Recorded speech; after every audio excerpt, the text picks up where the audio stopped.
नमस्कार जय जगन्नाथ। आशा करछि समस्ते भलरे थिबे। मु बहुत भलरे अछि। तो जो माने सब भाबुछन झियो जन्म करिया पाप कि झियो जन्म कले भूल कि जो मानकर मन बहुत दुख होछि जमा मन दुख करंतु नहीं, पूरा खुशी हो जातु। देखंतु आम ओडिसा रे दी जण पुनी झियो ही दी जण टपर होइछन्ती। यार अर्थ एटा नुहे कि पुओ माने हेई परिबेनी नहीं, पुओ माने भी बहुत भल।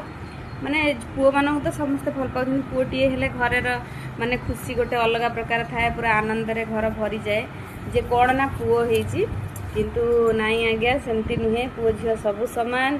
तो पुओ माने भी जहाँ करि पारछन्ती आजिकल झियो माने सेया करि परिबे। एटा कोनोसी नेगेटिव वे रे के नेबेनी, काहेकि ना झियो रुह ठीक मो कथा मो माने अनुभूति मु कहूँ। मो झील जो जन्म है से डॉक्टर मेडिकल मते माने मन दुख करी कहले हाँ मुझे सार मोर कौन है ना हाँ तुम झीलटे हो कहले आप मन दुख करी सार कहीं कहते आप खुशी है कहतु कहीं मु झील ही खोजुली। आज्ञा यहाँ सत कथा। माने मो झील मु बहुत मानसिक बहुत पूजा पाठ माने ठाकुर पाखे गुआ बसवा कतर आरंभ करी संतोषी माँ षोलपाली करने कतर आरंभ करके बहुत मानसिक रखली। हिंगुला माँ पाखे मानसिक रखी तो मु झील को मो पाइली।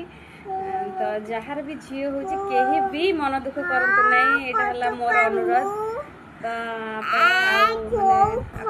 डिपेंड करे रहुची। बाय भल लगे please like share subscribe follow करेंगे। बाय बाय बाय कर दियो। जय जगन्नाथ।